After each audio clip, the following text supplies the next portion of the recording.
오늘도 헬만 바빙의 에어파교리아 페이지 1222쪽입니다. 1222쪽 이스라엘 천년왕국 그리스도의 재림.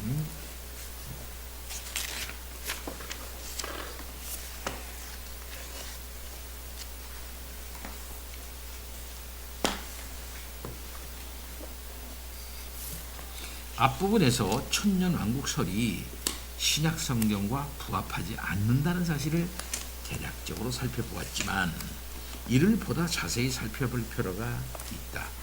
팔레스타인 땅으로 회복된 이스라엘 국가가 모든 나라들을 다스릴 것이라는 천년왕국설을 신봉하는 자들의 기대는 성경에 기반하지 않는 것이다.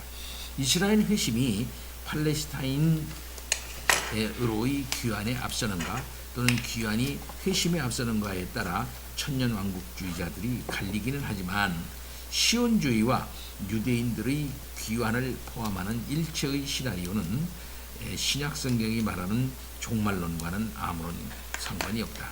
때가 참에 국가로서의 유대인들 역시 이방인들과 마찬가지로 정죄받을 운명에 놓여 있기는 마찬가지다. 여기는 시온주의라는 말 있잖아요. 시온주의라는 게 뭐예요? 유대인들이 결국은 모든 나라를 통합을 하고 유대 중심으로 세계가 움직여진다 하는 그런 거를 이제 이념으로 이제 받아들여서 나가는 그런 겁니다. 그러니까 여기서 말하는 거 때가 참에 여기 국가로서의 유대인들 역시 1948년에 벤구리온이 첫 번째 대통령이 돼가지고 이스라엘이 독립을 했잖아요. 독립을 한 사람들. 그래서 이제 국가가 됐잖아요. 2000년 만에. 그걸 말하는 겁니다. 그 국가가 무슨 특별한 의미가 있는가? 바빙크는 뭐라고 말해요? 역시 이방인들과 마찬가지다. 그들이. 곧 정죄받을 운명에 놓여 있기는 마찬가지다 이 말이에요. 그런데 이제 천년왕국설을 주장하는 사람들은 국가로서의 이스라엘, 지금 이스라엘 말입니다. 이것을 성경의 유대인들과 거의 크게 다를 바 없이 보면서 특별한 의미가 있는 것처럼 생각을 이제 하는 경우가 많이 있습니다. 그것은 잘못된 것이다 이렇게 말할 수 있겠어요. 바빙크도 확실하게 얘기했죠. 국가로서의 유대인들 역시 이방인들과 마찬가지로 정죄받을 운명에 놓여 있기는 마찬가지다. 그런 까닭에 하나님은 그들에게 요한을 보내셔서 회개의 세례를 선포하도록 하셨고 예수는 그의 사역을 이어갔다. 예수는 요한의 세례를 이어받아 자신의 제자들도 마지막 제자들로 하여금 세례를 베풀도록 했다. 세례자 요한과 마찬가지로 예수 역시 하나님 나라가 가까웠음을 공개적으로 선포했지만 예수가 이해하는 하나님의 나라는 당시 유대인들이 생각하는 것과는 판이하게 달랐다. 당시 유대인들이 생각하는 하나님의 나라는 시온주의에 입각한 거죠. 유대 중심적, 정치, 경제적 중심의 나라를 이제 말하는 것입니다. 그들이 말했던 것은, 생각했던 것은요. 그러나 우리 예수님이 생각했던 하나님의 나라는 그들과 달랐다. 예수에게 하나님의 나라는 정치적 통치가 아닌 종교적 윤리적 통치가 이루어지는 나라이며 아브라함의 육신적 후손이라 해서 들어갈 수 있는 것이 아니라 물과 성령으로 거듭나야만 들어갈 수 있는 나라다. 결과적으로 예수는 점차 자신의 주변에 유대 사람들과 구별되는 일단의 제자들을 모셨다. 그들이야말로 진정한 에클레시아, 교회, 즉 진정한 하나님의 백성이었으며 이스라엘 국가는 메시아를 영접해야 했음에도 오히려 그를 거부함으로써 스스로 하나님의 백성이 아님을 증거했다. 그렇죠? 메시아를 영접을 함으로써 진정한 의미의 참된 하나님의 나라가 돼야 하는 것인데 그들은 그를 거부함으로써 하나님의 아님을 그것으로 입증했다. 국가로서의 이스라엘의 정치적 운명과 무관하게 하나님의 백성인 참된 에클레시아는 인종적 경계를 초월한다. 그래서 유대인이나 헬라인이나 차별 없이 누구든지 예수 그리스도를 믿으면은 아브라함의 자손이 된다. 이 말씀이죠. 그래서 그것은 진정한 에클레시아는 뭐냐? 예수 그리스도를 믿는 사람이다. 신약 성경의 에클레시아와 유대인 사이의 분리는 점점 분명해졌다. 유대 민족 전체가 그리스도를 배척했다. 그렇죠? 어떤 사람들에게는 그리스도가 흥함이 되었지만 대부분의 사람들에게 그리스도는 비방을 받는 표적이 되었다. 그리스도가 자기 백성에게 찾아왔지만 그들은 그리스도를 영접하지 않았다. 예수는 친히 선지자가 자기 고향과 자기 집 외에서는 존경을 받지 않음이 없느니라고 말씀하셨다. 그리스도는 유대인들이 자기에게 나오기를 원치 않는다는 것을 거듭 확인하셨다. 그리스도는 그들이 자신들이 죄 가운데 망할 것이고 그들이 마귀를 아비로 둔 자식들이며 성부께서 심지 않은 자들이라는 사실을 증거하셨다. 성경공 한번 좀 찾아보겠어요. 결국은 그렇게 해서 결별이 됩니다. 주님께서 분명하게 그들에게 대해서 말씀. 이것만 한번 찾아보겠어요.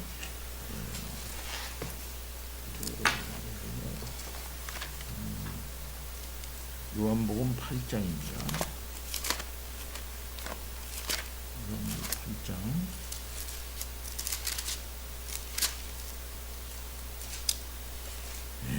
8장을 우리가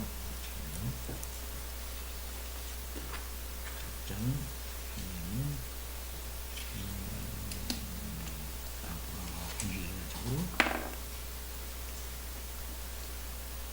44절 한번 볼까요? 너희는 너희 아비 마귀에게서 났으니 너희 아비의 욕심대로 너희도 행하고자 하느냐. 그는 처음부터 살인한 자요 진리가 그 속에 없으므로 진리에 서지 못하고 거짓을 말할 때마다 제 것으로 말하느니 이는 그가 거짓말장이요 거짓의 아비가 되었습니다. 그러니까 그들은 이 유대인에 대해서 지금 심판하는 거예요. 너희들은 아브라함의 자손이라고 그랬지만은 아브라함의 진실한 의미의 자손이라고 한다 같으면 나를 믿어야 될 텐데 나를 죽이려고 하니 너희들은 아브라함이 이 행한 대로 하지를 않는 것이다. 결국 너희들은 누구냐? 그게 일이 아니다. 이렇게 말하는 거예요. 그래서 결국은 그들을 향해서 너희의 아비는 마귀다. 주님께서 이제 그 심판을 하시는 것입니다.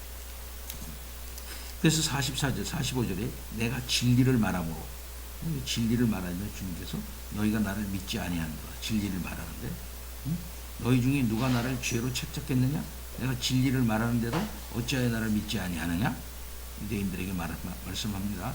하나님께 속한 자는 진리를 믿을 텐데 진리를 믿지 않는 거 보니까 곧 하나님께 속한 자는 진리를 믿는데 다른 말로 말하면 하나님을 듣는데 너희가 듣지 않는 걸 아니하고 있지 않냐? 너희가 듣지 아니하면 너희가 하나님께 속하지 아니했기 때문에 안 듣는 거다. 유대인들이 대답하여 이르되 우리가 너를 사마리아 사람이나 또는 귀신이 들렸다 하는 말이 옳지 아니하냐? 너 귀신 들렸다. 너는 우리하고 계열이 다른 하나님 사마리아 사람이다. 예수께서 대답하되 나는 귀신 들린 게 아니라 오직 내 아버지를 공경함이거늘 하거늘 너희가 나를 무시한다. 이렇게 말하면서 그들에 대해서 이제 결국 예수님에 대해서 이 돌로 치려 하니까 예수님께서 이제 피하시게 되는 거죠. 넘어갑니다. 그래서 그들은 진정한 의미의 아브라함의 자손도 아니고 하나님 나라에 속한 자도 아니라는 것을 주님께서 분명히 하셨던 것이죠. 그들이 그렇게 하나님 나라에 속하지 않았기 때문에 예수님에 대해서 못 알아보고 예수님이 하시는 하나님의 말씀 그 진리도 깨닫지 못하게 되는 것이다. 주님께서 그렇게 판정을 딱 이제 내리게 되셨던 겁니다. 자, 계속 조금 더 읽습니다. 그리스도는 그들이 자신들의 죄 가운데서 망할 것이고 그들이 마귀를 아비로 든 자식들이며 성부께서 심지 않는 자들이라는 사실을 증거하셨다. 그리스도는 그들의 이런 불신앙이 예기치 못한 우연한 사건이 아니라 구약 예언의 성취라고 여기셨다. 예수는 당시에도 유대인에게서 아무것도 기대하지 않으셨을 뿐 아니라 장래에도 그들을 위해 무언가를 기대하시기는커녕 오히려 예루살렘 도성과 성전이 완전히 회파되어 돌 하나도 돌 위에 남지 않을 것이라고 선언하셨다. 그러니까 AD 70년에 디도 장군에 의해서 예루살렘 성, 그들이 그렇게 그 귀하게 여기고 있었던 예루살렘 성전도 완전히 이제 망하게 될 것이다 라고 하는 사실을 이제 예언을 하신 거예요. 그리스도는 예루살렘에 입성하실 때 이 도성으로 인해 망할 도성이라는 거죠. 그걸 아시고 눈물을 흘리셨다.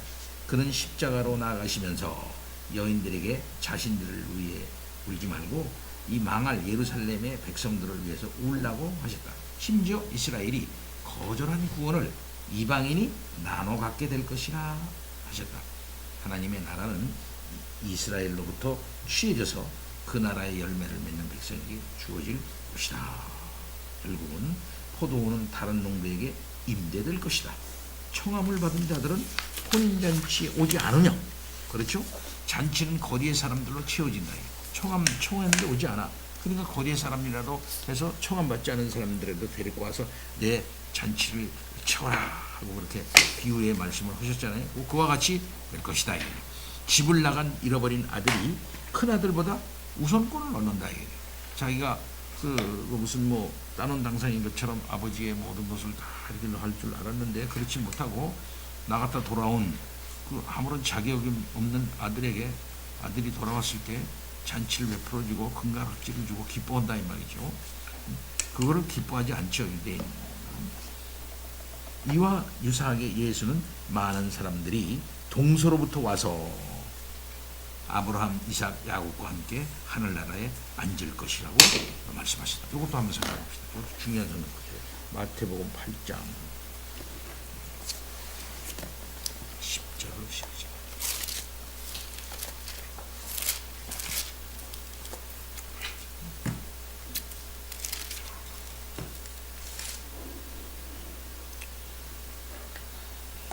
분명히 말씀하셨습니다. 한 백부장의 그 신앙을 칭찬하면서 말씀하시기를 10절에 예수께서 들으시고 놀랍게 여겨 따르는 자들이 계시 내가 진실로 너희에게 이르노니 이스라엘 중 아무에게도 이만한 믿음을 보지 못하였노라. 무슨 믿음이기에? 내가 가서 고쳐주리라 그러니까 이 백부장이 집에 돌아오시면 나는 감당하지 못하겠습니다. 다만 말씀만으로만 하옵소서. 굳이 갈 거 없습니다. 말씀만이라도 해주십시오. 그래도 그래도 나을 수 있을 겁니다. 그렇게 하니까 우리 주님께서 이야, 이만한 믿음 이스라엘 중에서 본 일이 없다. 그러니까 이스라엘 사람들 중에 유대인 중에 그런 믿음을 우리 주님이 원하셨던 것이죠. 요구했던 것이죠. 진정한 믿음이라는 거는.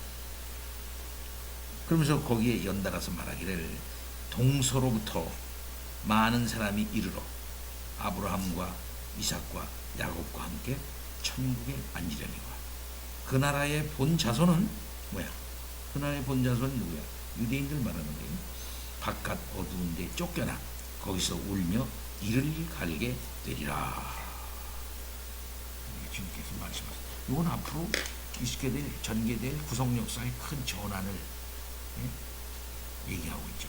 그것이 사도행전에 잘 이루어져 나가죠. 그대로 이게 쭉 이루어져. 근데 이것은 구약 예언의 성취라면 계속 읽겠습니다. 그에게는 이 우리에 드리지 않는 다른 양들도 있다고 말씀하셨다. 예수는 일단의 헬라인들이 그를 보고 싶어한다는 말씀을 듣고 기뻐하셨다. 조금 있으면 그분은 하늘의 미랄로 땅에 떨어지고 죽어서 많은 열매를 맺을 것이었다. 그건 까닭에 예수는 부활하신 후에 제자들에게 모든 민족에게 복음을 전파하라고 명령하신다. 예, 여기까지 제가 읽겠어요. 아유, 힘들어. 여기 당신이. 사도들 역시 이스라엘에 대해 동일한 판결을 선언한다. 그들은 예수의 증인들로서 그들의 사역을 예루살렘에서 시작하지만 이어서 땅끝까지 그 일을 지속해야만 했다. 그리하여 베드로는 복음을 먼저 유대인들에게 전하지만 이내 환상을 통해서 세상에 부정한 자는 아무도 없으며 어느 민족 누구라도 하나님을 경외하는 자가 그리스도의 영접을 받을 것이라는 사실을 깨닫는다. 바울은 어디를 가든 항상 먼저 유대인들에게 복음을 전파하고 그들이 복음을 거부할 경우 이방인들에게로 발걸음을 돌렸다. 구속사적 경륜이 그렇지만 바울은 그건 다 알아요.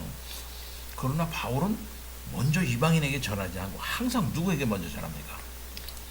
유대인에게 먼저 전해요. 가는 곳마다 회당이 있잖아. 먼저 회당에 가서 유대인에게 먼저 복음 전해요. 너희가 회개하라. 이렇게 됐다. 상황이 이렇게 됐다. 회개 안 하면 큰일 난다. 이렇게 얘기를 먼저 해. 핍박이 있을 것을 충분히 예상하고 있으면서도 불구하고, 반대가 충분히 예상됨에도 불구하고 먼저 자기 동족에 대해서 하나님의 말씀을 전해. 그러고 나서 이방인에게 전했어요. 예. 계속. 그의 선교에. 그의 선교 여행 내내 그가 고수한 원칙은 먼저는 유대인에게 이어서 헬라인에게라는 것이었다. 유대인과 헬라인 모두가 하나님 앞에서 멸망을 받아 마땅하기 때문에 이들 모두가 동일한 복음을 필요로 한다. 어느 누구에게나 구원에 이르는 길은 오직 믿음입니다. 아브라함은 율법이 주어지기도 전에 그 믿음을 발휘했으며 그로 말미암아 의롭다 여김을 받았다. 그리스도를 거부하는 유대인들은 진정한 유대인이 아니다. 소문화 교회를 비방했던 유대인들은 스스로를 유대인이라 부르지만 실상은 유대인이 아니었다. 오히려 저들은 사탄의 모임이었다. 아브라함의 참된 후손인 진정한 유대인은 그리스도를 믿는 자들이다. 이것이 바로 유대인에 대한 신약 성경의 판단이다. 선지자들의 유대인 개념, 이스라엘이라고 하는 개념은 사실상 구약에서도 혈통 개념이 아니에요. 언약 개념입니다. 언약 개념, 이스라엘이. 언약 개념. 하나님과 맺은 언약에 근거하여 자기가 유대인이고 이스라엘인 것을 확정하는 것이지, 뭐 단순히 혈통이라고 그래가지고서 그렇게 된 건 아니다 이 말이에요. 그러니까는 아브라함의 종들까지도 할례를 다 받아서 그 믿음 안에서 그거 되는 거 아니에요? 아브라함과 똑같은 믿음을 가졌다면은 굳이 아브라함의 피를 받지 않았어도 그들이 하나님의 언약 안에서 그들이 보호가 되고, 만약 그런 믿음을 확실하게 가졌다면 구원받는 거라 이 말이죠. 그러니까 이스라엘이라고 하는 개념 자체가 구약 개념이 혈통 개념이 아니라는 것을 확실하게 알아야 돼요. 네. 그래서 유대인이라는 것 개념도 어떻게 말하면 이면적 유대인이고 육체적 유대인이 있다고 로마서에서 분명하게 얘기하고 있지 않습니까? 네. 자, 그런 데서 신자의 공동체가 모든 측면에서 육신적, 민족적 이스라엘을 대체했다. 구약 성경은 신약 성경을 통해 성취된다. 567 이양민 목사님 읽어주세요.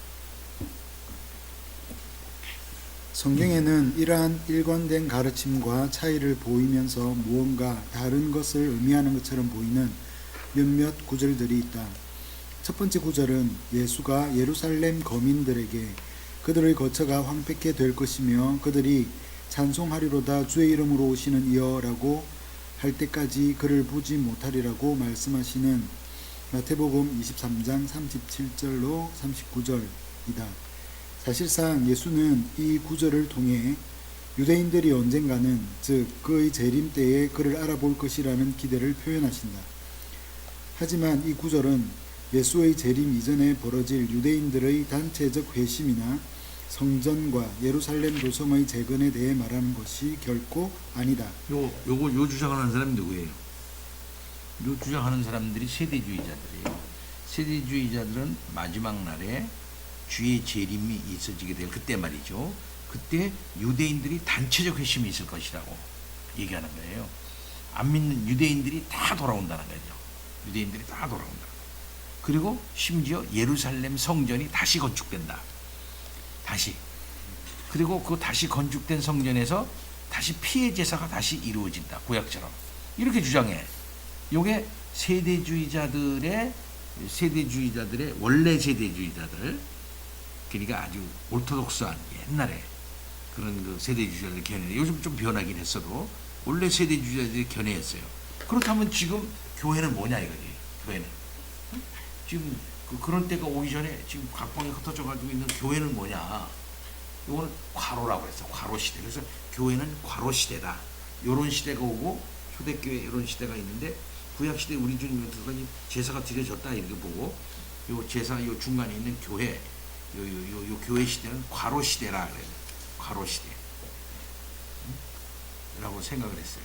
결국엔 마지막 날에는 예루살렘 도성이 회복되어지고 예루살렘 성전이 똑같이 지어지고 거기서 진짜 소의 제사, 피의 제사가 드려진다는 거예요. 그렇게 되면 예수님이 단번에 그의 육체로서 산 제물이 돼가지고 그 보혈의 피를 흘린 제사는 뭐냐 할 때 뭐가 되겠어요? 그건 뭐 의미가 없어지게 되는 거예요. 그거에 대해서 크게 적이 없는 거야. 그러니까 웃기는 거지 이게. 그러니까 그건 나중에 수정돼요 그런 것들이. 계속해서.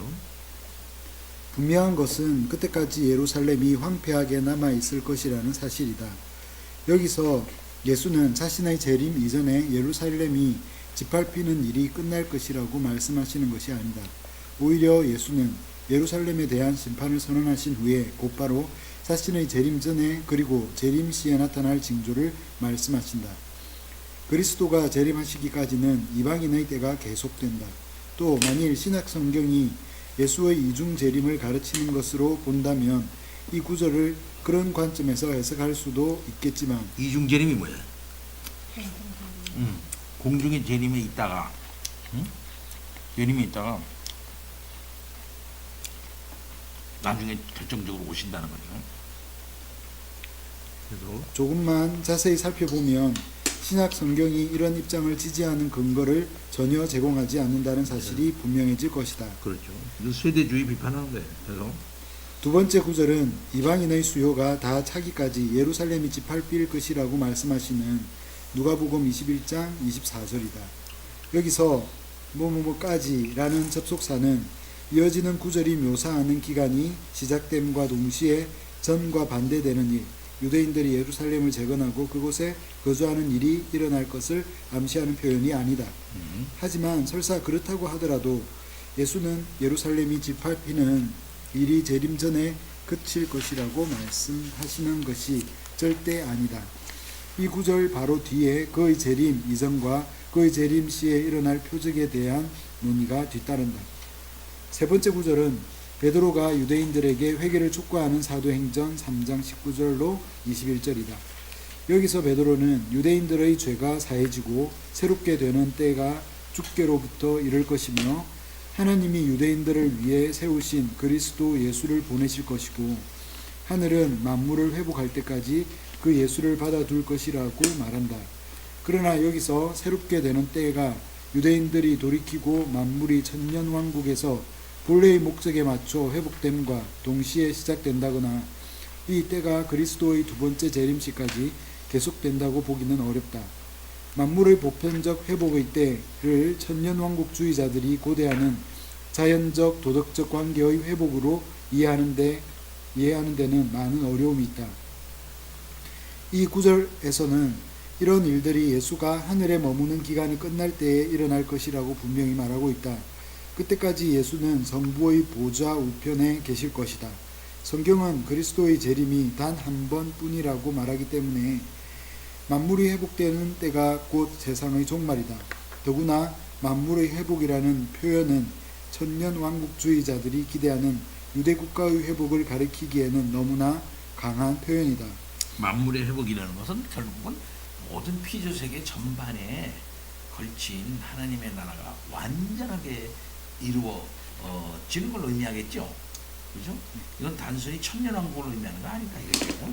계속해서 따라서 새롭게 되는 때는 만물이 회복되는 때와 동일한 때가 아니라 그에 앞서는 어느 때를 가리킨다. 새롭게 되는 때는 하나님의 복과 은혜가 임하는 장래의 어느 때를 가리킨다는 것이 가장 개연적인 해석이다. 그래서 베드로는 지금 여기서 이렇게 선언하고 있는 것이다. 오 유대인들아, 너희 죄가 씻겨지도록 회개하라. 그리하면 그리스도를 넘겨주고 거부하고 죽였던 백성인 너희에게도 주의 임재로부터 회복의 때가 임할 것이며 이후에 하나님이 너희의 구원과 만물의 회복을 위해 그리스도를 보내실 것인데 그는 무엇보다도 너희를 위하여 세움을 입으신 분이다. 베드로는 유대인들에게 그런 날이 정말로 찾아올 것인지에 대해서는 아무 말도 하지 않는다. 이것은 그들의 회개에 달린 문제인데 그러한 회개를 기대할 수 있다는 암시는 전혀 없다. 가장 어려운 구절은 로마서 11장 11절로 32절, 그 중에서도 특히 26절이다. 그리하여 온 이스라엘이 구원을 받으리라. 로마서 9장으로 11장에서 바울은 이스라엘에 대한 하나님의 약속과 이스라엘의 대다수가 복음을 거부하는 사실을 어떻게 조화시킬 것인가라는 중차대한 문제를 다루고 있다. 여기서 바울은 하나님의 약속이 아브라함의 육신적 후손이 아니라 영적 후손들에게 주어진 것이라고 대답하면서 로마서 9에서 10장을 통해 이 문제를 상세하게 논한다. 두 번째로 그는 이스라엘 가운데 여전히 하나님의 택하신 자들이 있기 때문에 하나님이 이 백성을 거부하신 것은 아니라고 주장한다. 바울 자신을 포함하여 다른 많은 유대인 신자들이 그 증거다. 많은 유대인들이 완고하게 되고 눈이 어두워졌음에도 불구하고 택함을 받은 자들은 구원을 얻는다. 은혜로 택함을 받은 남은 자들은 여전히 존재한다. 비록 대다수의 유대인들의 마음이 이렇게 완고해지기는 했지만 이것이 하나님의 최종 목표는 아니다. 오히려 이 또한 하나님의 손에서 이방인을 구원하기 위한 도구로 쓰이며 이렇게 구원받은 이방인들이 유대인들의 마음에 질투를 불러일으키게 될 것이다. 바울은 이 사상을 더욱 발전시키는데 그는 이방인 신자들을 향하여 자신들이 누리는 특권을 자랑하지 말라고 경고한 후에 구원받기로 작정된 이방인의 수요가 다 차기까지 일부 이스라엘 사람들의 완고함이 계속될 것이라고 말한다. 이런 식으로 온 이스라엘이 구원을 얻을 것인데 이는 하나님의 약속에 부합하는 것이다. 그러므로 비록 지금은 믿지 않는 유대인들이 거부한 복음이 이방인에게 전파되게 하기 위하여 유대인들이 복음에 대해 하나님과 원수되었지만 선택의 관점에서 보자면 그들은 조상들로 말미암아 하나님의 사랑을 입은 자들이다. 왜냐하면 하나님의 약속은 변개할 수 없기 때문이다. 따라서 이방인들에게 일어난 일이 완고해진 유대인들에게도 동일하게 일어날 것이다. 처음에는 이방인들이 불순종했지만 지금은 긍휼을 입었다. 마찬가지로 지금은 유대인들도 불순종하지만 이방인들에게 주어진 긍휼을 통해 그들도 긍휼을 입을 것이다. 하나님은 유대인과 이방인 모두를 불순종 가운데 가두어 두심으로써 그들 모두가 긍휼을 입도록 하신다. 대부분의 해석가들은 하나님이 과연 자기 백성을 거부하신 것인가라는 질문에 대해 이스라엘 가운데는 언제나 하나님의 선택을 받은 자들이 존재했으며 하나님이 수세기에 걸쳐 그들을 성공적으로 이끌어 오셨다는 주장이 충분한 답을 제공하지 못한다고 생각한다. 따라서 이들은 온 이스라엘이라는 말이 마지막 때에 이스라엘 민족 전체가 회개하고 야훼께로 돌이킬 것을 가리키는 것으로 이해한다. 하지만 아무리 많은 사람들이 이런 주장을 받아들인다고 해도 여기에는 심각한 반론이 도사리고 있다. 가장 분명한 것은 이러한 주장이 바울을 자기 모순에 빠뜨린다는 것이다. 9장 6절 이하에서 바울은 하나님의 약속이 아브라함의 영적 자손들에 관한 것이기 때문에 그 약속은 결코 실패한 것이 아니라고 주장하면서 이스라엘 가운데 있는 이런 영적 자손들을 통해 이 약속이 계속 이루어져 갈 것이라고 말한다. 그렇다면 로마서 11장 25로 32절에서 바울이 혈통적 이스라엘의 구원을 포함하는 새롭고 보충적인 대답을 제공하려 한다고 말하는 것은 곧 바울의 주장이 시작과 결말 간에 논리적으로 모순된 것이라고 말하는 것과 같다. 하지만 바울이 뒤에 가서 자신의 주장을 하나님의 약속들이 영적 이스라엘의 구원을 통해서는 완전히 실현된 것이 아니라 오히려 마지막 날에 있을 이스라엘의 국가적 회심을 통해서만 완전히 실현될 것이라는 의미로 재구성하고 보충했다는 것은 논리적으로 말이 안 된다. 더구나 로마서 9장 1절로 11장 10절에서 바울은 이스라엘 민족에 대한 이러한 기대를 조금도 내비치지 않는다. 이런 민족적 회심을 암시하거나 염두에 둔 말은 한 군데도 없으며 게다가 11장 11절로 24절 역시 전혀 이런 내용을 담고 있지 않다. 설령 이 구절들이 사실을 묘사하는 것이라고 이해한다 하더라도 이 말씀들은 단지 이스라엘이 그리스도를 거부한 사실이 이방인들에게는 커다란 득이 되었다는 점을 지적할 뿐이다. 이를 통해 그리스도의 죽음으로 말미암은 화해가 이방인들에게 역사했기 때문이다. 그렇다면 이스라엘 가운데 선택받은 충만한 수가 구원에 이르렀을 때 이방인들이 받는 유익은 얼마나 더 크겠는가? 왜냐하면 그때야 이방인의 충만한 수가 채워짐으로써 죽은 자들의 부활이 일어날 것이기 때문이다. 간접적으로 말해서 이방 세계의 화해는 이스라엘 실패에서 기인하며 장차 이방 세계가 죽은 자들 가운데서 생명으로 나오게 되는 것 역시 이스라엘의 충만한 수요가 채워짐으로 말미암을 것이다. 로마서 11장 26절에서 바울은 새로운 사실을 전달하려고 하지 않는다. 때문에 그는 그리고 나서나 그래서라는 표현을 사용하지 않는 것이다. 다시 말하면 그는 이방인의 충만한 수요가 채워진 후에 온 이스라엘이 구원을 받으리라고 말하는 대신 그리하여 온 이스라엘이 구원을 얻으리라 라고 말한다. 이 말이 지시할 수 있는 것은 바로 앞절뿐이다.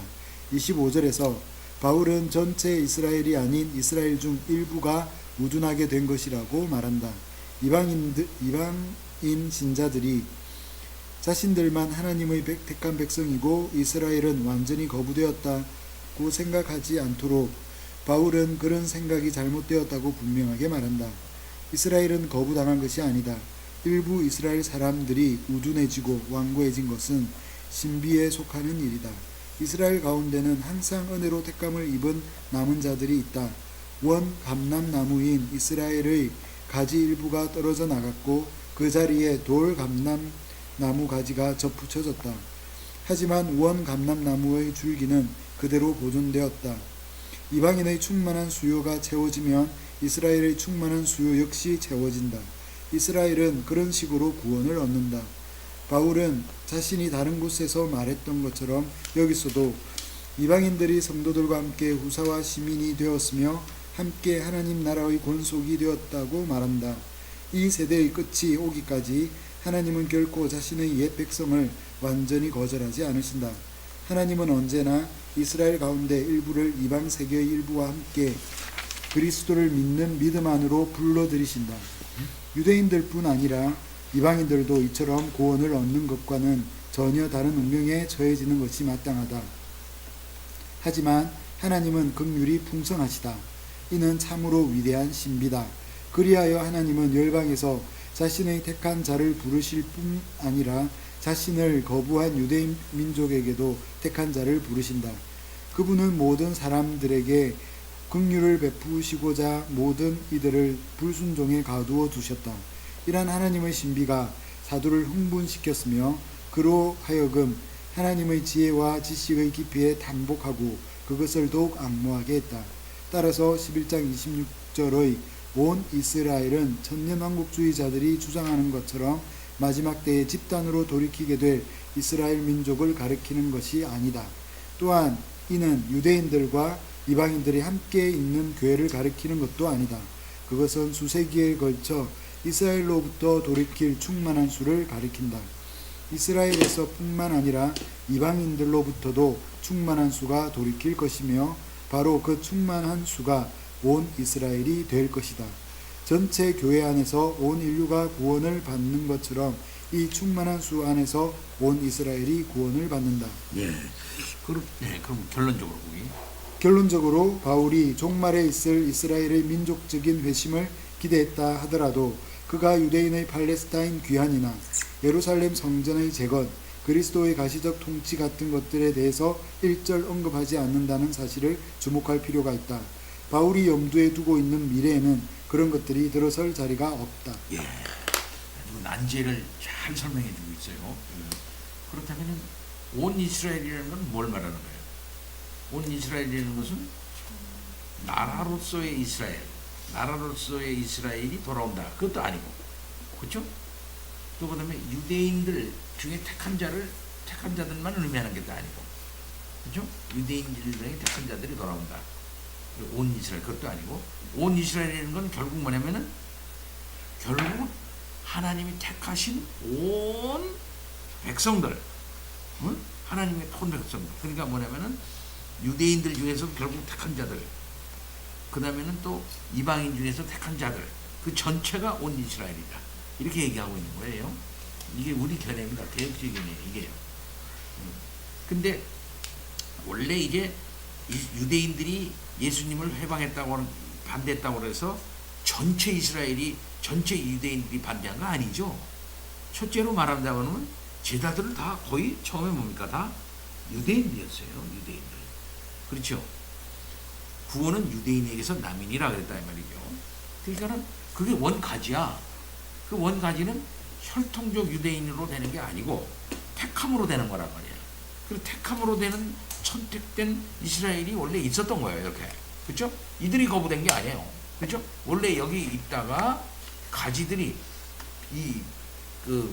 불순종한 가지들이 꺾여서 나가고 여기 택함받은 이스라엘, 택함받은 이방인들이 이 원가지인 택함받은 이스라엘에 붙여진 거라 이 말이죠.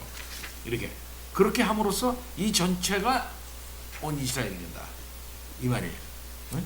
그래서 온 이스라엘이라는 것은 결국은 하나님께서 구원하시기로 작정한 유대인 출신이나 혈통적으로 유대인 출신이나 혈통적으로 이방인 출신이나 택함받은 사람 전체를 의미한다. 이게 되는 거예요. 온 이스라엘이. 그렇게 되는 경우에는 세상이 끝이 온다. 이렇게 말하는 거죠. 사실상. 자, 그러면 568페 8 패러그랩 원집사님. 이스라엘 민족의 미래에 관한 신약 성경의 기대를 논의하는 가운데 지금까지 있는 구조들을 제외하고서 신약 성경이 현 시대와 모든 세대의 마지막 사이의 중간 상태에 대해 가르치는 다른 구절이 있는가 하는 문제는 미결 상태로 남겨두었다. 만일 그런 본문이 신약 성경에 있다고 한다면 마태복음 23장 37절에서 39절, 누가복음 21장 24절, 사도행전 3장 19절에서 21절과 같은 구절들이 그 자체로 그런 과도기적 상태를 받아들일 근거를 제공하는 것은 아니라 하더라도 최소한 그런 맥락에서 이해되고 설명될 수 있는 본문이라고 할 수 있을 것이다. 그렇다면 이제는 이런 질문을 던져볼 필요가 있다. 예수와 사도들은 모든 죽은 자의 부활과 세상의 심판에 앞서 교회가 권세와 영광을 누릴 때가 있을 것이라고 말하는 것인가? 우리는 이 문제와 관련하여 예수가 공생의 끝자락에 제자들에게 하신 종말 담화에 이러한 내용이 담겨 있을 것이라고 기대해 볼 수도 있다. 하지만 우리는 여기서 그런 나라에 대한 어떤 언급이나 암시도 발견할 수 없다. 신약 성경 그 어디서도 그리스도의 교회가 구약 성경의 이스라엘과 같이 지상의 권세와 통치를 획득할 것을 암시하는 구절을 찾을 수 없다. 오히려 순례자로서의 교회는 그 머리 되신 주님과 마찬가지로 핍박과 고난의 십자가만을 기대할 수 있을 뿐이다. 신약 성경은 신자들에게 세상을 정복하는 것이 미덕이라 가르치지 않고 오히려 인내로 원수들을 이기라고 권면한다. 종말 담화에서 예수는 제자들의 두 가지 질문에 대답하신다. 하나는 예루살렘의 멸망에 관한 것이고 다른 하나는 예수의 재림에 관한 것이다. 첫 번째 질문에 대해 예수는 예루살렘의 멸망 전에 나타날 징조에 대해 설명하신 후 제자들의 운명에 대해 그리고 마지막으로 유대 땅에 있을 대재앙에 대해 말씀하신다. 예수의 재림과 세상의 종말에 관한 두 번째 질문에 대한 답변은 마가복음 13장 24절에서 31절에 나타나 있다. 여기서 예수는 자신의 재림을 곧바로 예루살렘의 멸망과 연결한다. 그는 이 도성의 파괴가 세상의 종말에 대한 예언이자 준비 단계라고 여기신다. 예수는 심지어 이 세대가 지나가기 전에 이 일이 다 일어나리라 라고 말씀하신다. 예수의 이런 기대를 어떻게 이해하든 간에 한 가지 분명한 사실은 이 담화가 지상에서의 영광스러운 천년왕국이라는 개념과는 무관하다는 것이다. 예수는 오로지 현 시대와 미래 시대를 말씀하실 뿐인데 현 시대에는 선과 악, 알곡과 가라지가 나란히 자리 잡고 있다. 현 시대에서 예수의 제자들을 기다리고 있는 것은 핍박과 억압뿐이며 그들은 그리스도를 위해 모든 것을 포기해야만 할 것이다. 예수는 그 어디서도 세상의 종말이 오기 전에 지상에 영광스러운 미래가 있을 것이라고 말씀하지 않는다. 제자가 스승보다 종이 주인보다 낫지 못하다. 예수의 제자들도 예수가 이 땅에서 당하신 것과 동일한 고난을 당할 것이다. 그들은 장차 도래할 시대에 이르러서야 영생과 더불어 모든 것을 돌려받을 것이다. 그런 까닭에 사도행전 1.6절에서 제자들이 주께서 이스라엘 나라를 회복하실 때가 언제인지를 물었을 때 예수는 이 사실을 부인하시지는 않으면서 언젠가 그런 일이 있을 것이라고 암묵적으로 인정하신 것이다. 하지만 때와 기회는 성부께서 자기 권한으로 정하셨기 때문에 지금 제자들이 할 일은 예루살렘에서 땅끝까지 그리스도의 증인이 되는 것이다. 십자가를 진 교회의 관점에서 기록된 신약 성경 전체가 동일한 언어를 사용한다. 신자들 중에는 세상을 따라 지혜롭고 능력있고 문벌 좋은 자가 많지 않으며 또한 그들은 이 땅에서 고난과 압제 이외의 다른 것을 기대해서는 안 된다. 세상에서 그들은 나그네와 이방인이다. 그들의 시민권은 하늘에 있다. 그들은 눈에 보이는 것을 따라 살지 않으며 위의 것을 바라보고 산다. 이 땅에는 이들을 위한 영구한 도성이 없기 때문에 그들은 장차 도래할 도성을 바라본다. 그들은 소망 가운데 구원을 얻었으며 그리스도와 함께 고난을 당함으로써 그들 역시 그리스도와 함께 영화롭게 될 것을 알고 있다. 따라서 그들은 단식하고 신음하는 창조세계와 더불어 그리스도가 나타나시고 하나님의 자녀들의 영광이 드러날 미래를 구대한다.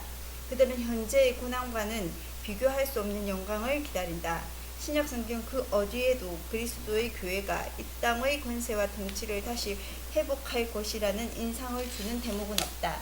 오히려 가장 바람직하게 여겨지는 것은 교회가 왕과 권세자들 아래서 모든 경륜과 단정함으로 고유하고 평화롭게 살아가는 것이었다. 이처럼 신약성경은 신자들이 세상을 정복하는 것을 미덕으로 권하지 않으며 모든 잘못된 금욕주의를 피할 것을 요청하고 사랑, 희락, 화평, 오래 참음, 자비, 양선, 충성, 온유, 절제와 같은 성령의 열매들을 미덕으로 나열한다. 이런 점에서 요즘에 말하는 일종의 성공신학, 성공신학, 그 다음에 행복신학, 자기 만족적 신학, 열왕주의적인 그런 것도, 그 다음에 자본주의에 기초해가지고 하는 웰빙 신학, 이런 것들이 바른 신학일까요? 요즘에 말하는. 그러니까 신약성경 어디에도 그리스도의 교회가 이 땅의 권세와 통치를 다시 회복할 것이다. 그래가지고 천년왕국과도 같은 지난번에 얘기한 예수님 오시기 전에 아주 기독교 황금 시대가 이제 열려서 기독교가 왕노릇하는 그런 시대가 올 것이다 라고 하는 것은 어불성설이다. 이게 성경에 그런 거 없다 이게죠. 오로지 이 세상과 이 세상 속에서 순례자로서 하늘을 바라보며 고난과 압제 속에서 경건과 단정함으로 고요하게 살아가는 것이 교회가 할 일이다. 이렇게 말하고 있잖아요. 그죠? 이 세상에서의 현실적인 이 파워, 권력은 돈이라 생각하잖아, 세상 사람들은. 그죠? 자본주의니까. 그 자본주의니까 자본이 최고란 말이에요. 그 교회도 자본이 있어야 된다 그래서 자본을 또 똑같이 축적한다는 말이죠. 세상에도 돈이 있어야 살잖아. 그래서 금을 축적하잖아. 달러를 많이 모으잖아. 응? 그것처럼 교회도 똑같이 그런 식으로 돼서 평안을 유지하려고 그런다는 말이에요. 그렇게 본다고요. 응? 그럼 그것은 제대로인 것인가? 바른 것인가? 똑같이 파워를 추구하는 거지. 어떤 면에서. 그것이 평안을 주는 거니까. 응? 그럼 그거 올바른 것인가 이 말이죠. 바른 것이 아니다 이거죠. 그래서 신약 성경이 줄기차게 예고하는 것은 십자가의 복음이 전파될수록 세상의 적개심도 그만큼 증대될 것이라는 점이다. 그리스도는 많은 사람의 흥함뿐 아니라 폐함을 위해서도 세우심을 입으셨고 많은 사람에게 비방을 받는 표적이 되도록 결정되었다. 그리스도는 보지 못하는 자들을 보게 하고 보는 자들을 소경으로 만드는 심판을 위해 이 땅에 오셨다. 마지막 때 곧 그리스도의 재림 직전에는 인간의 악함이 극에 달할 것이다. 노아의 때가 다시 도래하여 정욕, 감각적 쾌락, 무법, 탐욕, 불신앙, 교만, 조롱, 비방이 끔찍한 방식으로 분출될 것이다. 신자들 사이에서도 심각한 배교가 일어날 것이다. 유혹이 너무나 강력해서 그것은 할 수만 있으면 택함을 받은 자들도 넘어뜨리려 할 것이다. 많은 사람의 사랑이 식어지고 지혜로운 처녀들조차 미련한 처녀들과 같이 잠에 빠질 정도로 깨어있는 사람을 찾아보기가 어렵게 될 것이다. 예수께서 인자가 올 때에 이 땅에서 믿음을 보겠느냐라고 말씀하실 정도로 배교가 만연할 것이다. 사도 요한도 그가 기록한 요한계시록에서 동일한 교훈을 주고 있다. 7 교회에 보낸 편지들은 당시 각 교회가 처한 구체적이고 지배적인 상황을 다루고 있으며 무엇보다 이런 교회들로 하여금 깨어서 임박한 핍박과 그리스도의 재림에 대비할 것을 촉구한다. 하지만 이 편지들을 보낸 의도는 훨씬 더 포괄적이다. 요한계시록에서 상징적 의미를 가지고 지속적으로 사용되는 7이라는 숫자는 이미 이런 방향을 내포하고 있다. 7은 완전수이며 소아시아의 많은 교회들 중 특정된 이 7 교회는 단지 교회들뿐만이 아닌 전체 기독교회의 유형들을 대표한다고 할 수 있다. 사도 요한이 교회들에게 쓴 이 편지들은 각각 따로 존재했던 것이 아니라 하나의 편지로 작성되어 전체 교회에게 보내졌다. 누구든지 귀 있는 자는 성령이 교회들에게 하시는 말씀을 들을지어다. 그러나 이 편지들이 포괄적인 중요성을 갖는 이유는 그것들이 예수의 교회의 역사를 시대별로 순차적으로 묘사하거나 교회 사전반에 대한 개요로서 기록되었기 때문이 아니다. 그렇게 생각하는 사람이 있어요. 왜 그러냐면은 이게 그 교회 역사를 갖다가 무슨 에베소 교회 시대, 두아디아 교회 시대, 무슨 빌라델비아 교회 시대 이런 식으로 교회 역사를 그렇게 나누면서 보는 사람들이 있어. 그건 아주 잘못된 거죠. 그다음에 교회에서 전반에 대한 개요로서 이렇게 본다든지 그렇게 하는 사람들인데 그건 잘못된 것이다. 계속.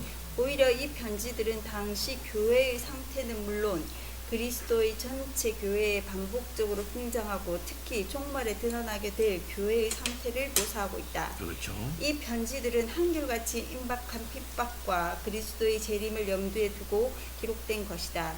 모든 편지들이 재림을 언급하고 있으며 그로 인해 교회들이 더욱 깨어 있어야 하고 신실해야 한다고 촉구한다.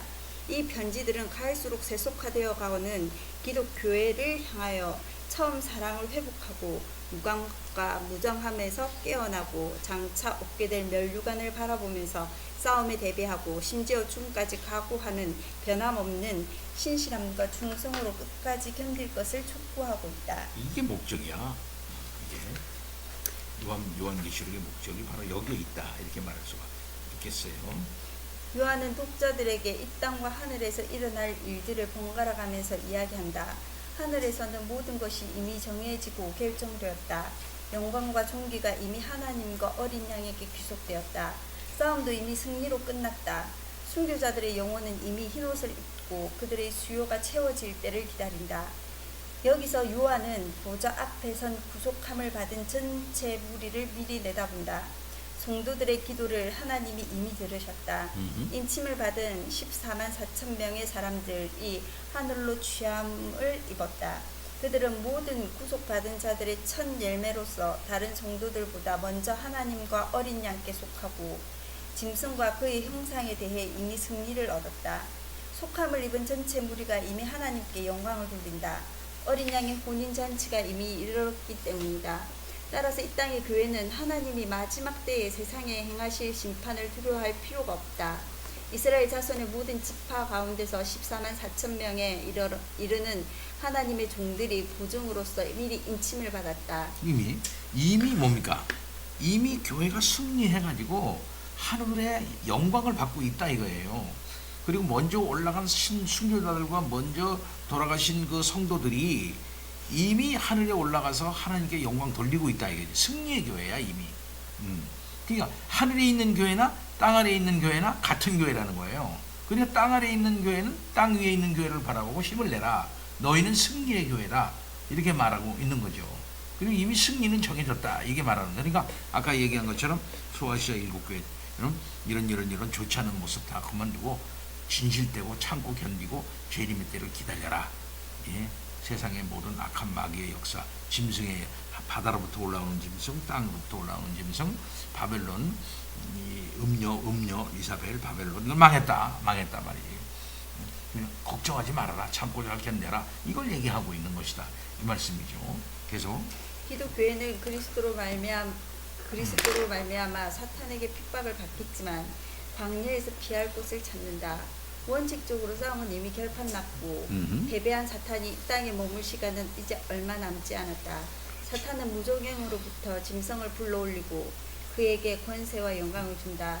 이 짐승은 한 개인 안에서 완전한 시련을 이룬 땅의 짐승, 거짓 예언자, 거짓 종교적 그리스도의 지원을 받으며 온 민족들을 다스리는 거대한 음녀인 바빌론의 근거지를 둔다. 하지만 그의 권세가 아무리 거대해진다 해도 그것은 헛될 뿐이다. 7 인붕을 떼고 7 나팔을 불고 7 대접을 쏟음으로써 하나님은 자신의 진노를 나타내시고 자연과 인간을 심판하시며 최후의 심판을 준비하신다. 가장 먼저 바빌론이 무너지고 뒤따라 그리스도가 오셔서 바다로부터 나오는 짐승과 이 땅의 짐승을 이기시고 이내 사탄도 정복하신다. 예, 요한계시록을 아주 간단하게 요약 잘하죠. 기가 막히게 요약을 해놨어요. 이미 승리했다. 걱정하지 말아라. 잘 참고 견뎌라. 끝까지. 이게 요한계시록의 핵심 메시지인데 그걸 얘기를 하고 있다 이 말씀이죠. 그 다음 엄집사님. 사탄을 이기는 최후의 승리가 2단계에 걸쳐서 일어난다는 사실은 상당히 특이하다. 먼저 1000년 동안 결박되어 무적행에 던져진 사탄은 그 후에 다시 만국을 기만하고 교회에 대해 전쟁을 일삼는다. 하지만 결국은 영원히 패하고 유황과 불못에 던져진다. 천년 왕국설을 옹호하는 자들은 구약성경에 더하여 이 본문을 근거로 자신들의 목소리를 높이지만 그에 반대하는 자들은 이에 아랑곳하지 않고 자신들의 모든 주석적 기술을 동원해 이 본문을 해석해왔다. 세상 왕국을 정복한 후에도 아직 열국들이 최종 공격을 물리치는 일이 남아있다는 생각은 틀림없이 사도 요한이 에스겔서에서 빌려온 것이다. 에스겔은 이스라엘이 자신들의 고토로 돌아와 평안히 살고 있을 때 다시 한번 메섹과 두발의 왕인 마곡 땅의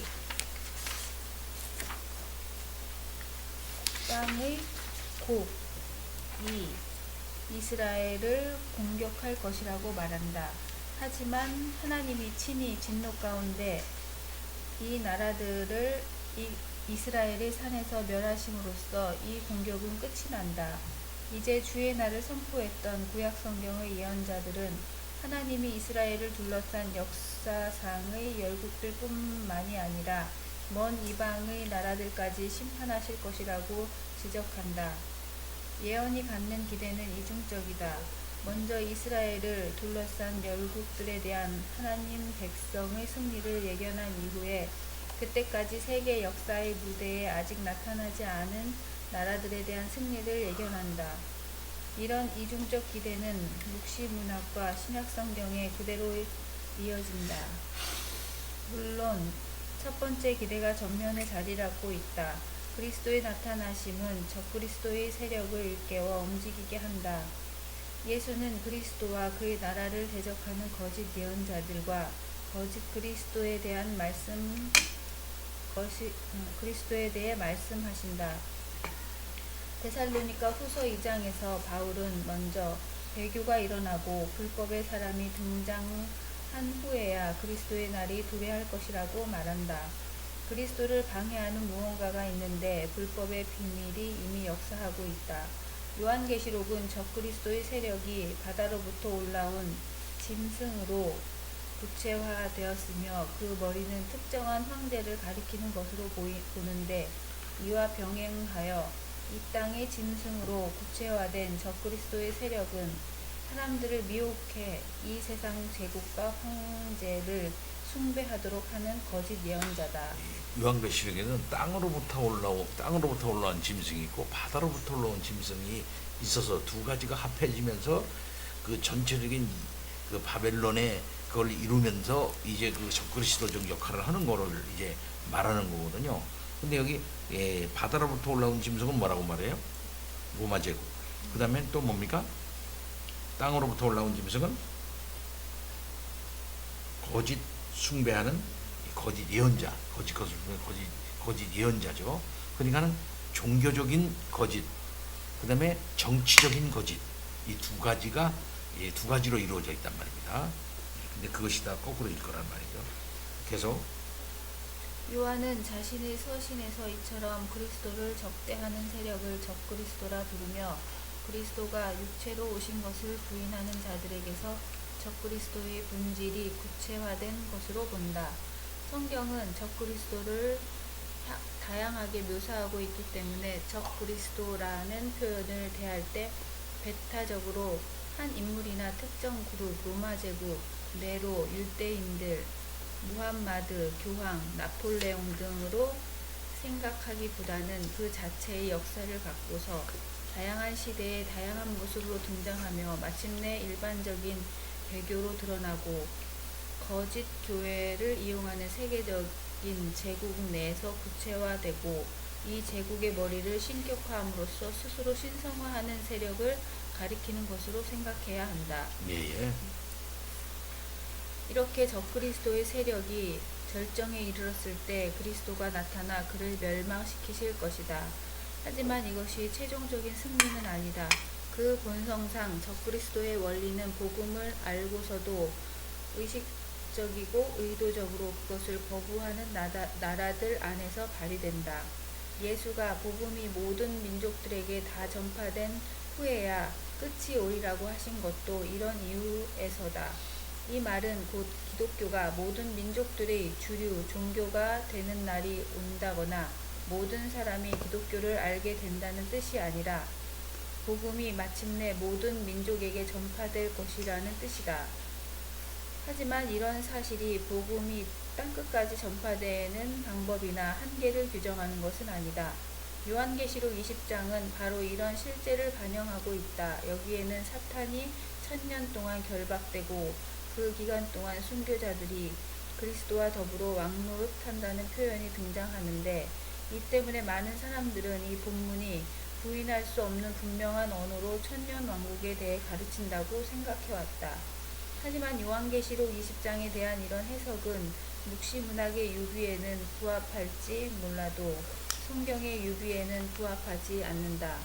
요한계시록 20장은 그 자체로 자 여기 16절 줄을 보세요. 16번 편집자 주 나왔어요. 여기서 바빙크는 불분명하고 난해하고 모호한 구절은 같은 주제를 다루는 보다 선명하고 모호하지 않는 구절들과 비교하여 해석한다는 성경의 유비라는 해석학적 원칙에 대하여 말하고 있다. 계속해서요.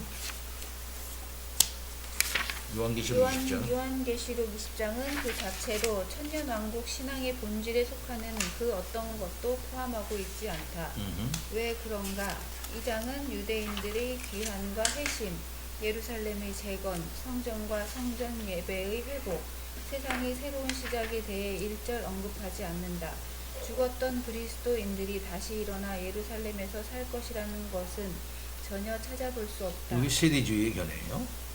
그래서 이 땅의 예루살렘을 때로 거룩한 성읍이라고도 하고 예루살렘에 있는 성전을 하나님의 전이라고 부르기는 하지만 예루살렘은 여전히 비유적으로 소돔과 애굽이라 불린다. 참된 예루살렘은 하늘에 있다. 하나님의 성전. 신학적으로 봐야 한다는 게 예루살렘이라는 말을 계속 하나님의 성전, 법궤, 제단 또 마찬가지다. 이 예루살렘이 하늘에서 내려오는 것은 요한계시록 20장에서가 아니라 21장에서다.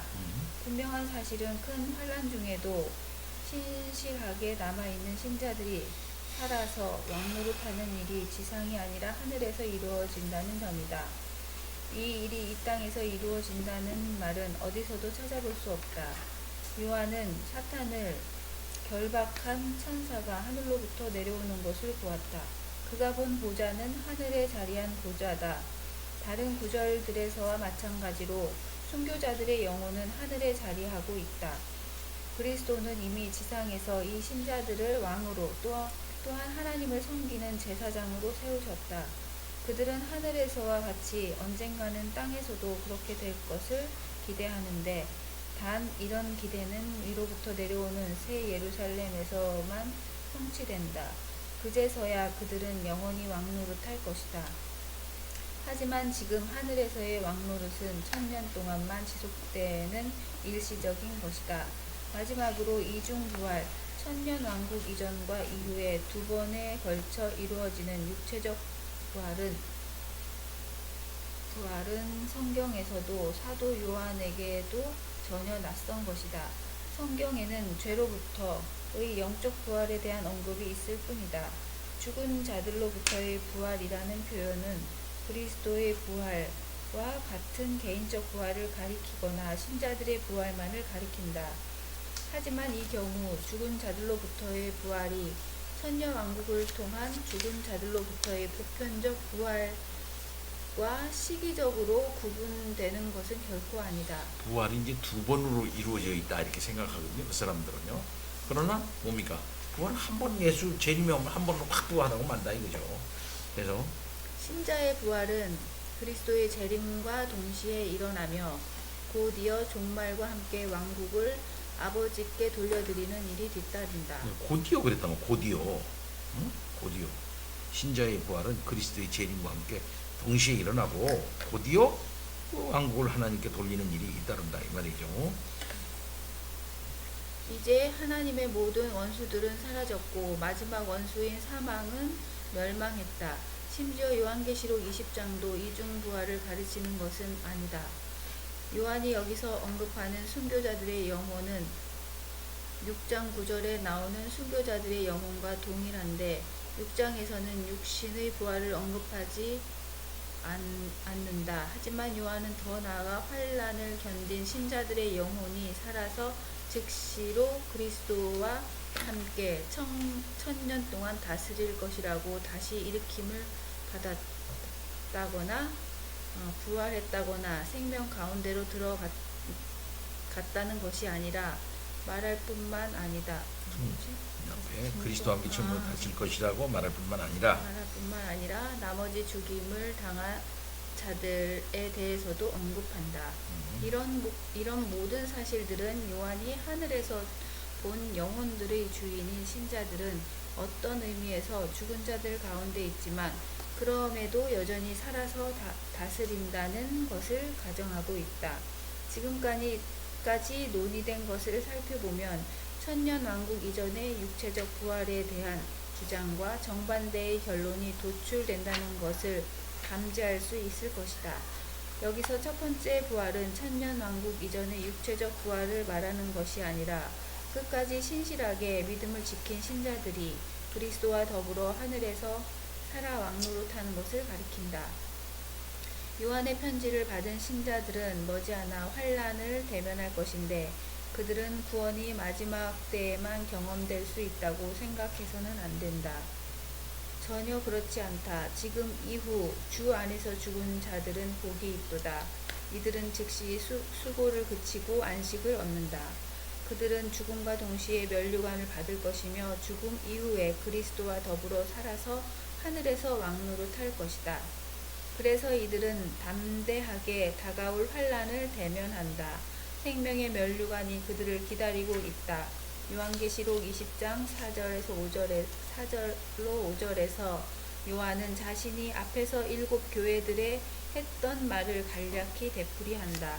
그가 일찍이 약속의 형태로 보았던 것을 이제 20장에서는 성취되는 형태로 본다. 죽기까지 신실하게 믿음을 지킨 자들은 즉시 하늘에서 그리스도와 함께 살아서 왕노 탈 것이다. 그들은 이미 생명의 면류관을 받았고 생명의 만나를 먹은 자들이기 때문에 더 이상 다가올 심판을 두려워할 필요가 없다. 이것이 바로 첫 번째 부활이다. 이런 사실은 불못에 던져지는 것을 가리키는 두 번째 사망에 대한 요한의 언급을 통해 확증된다.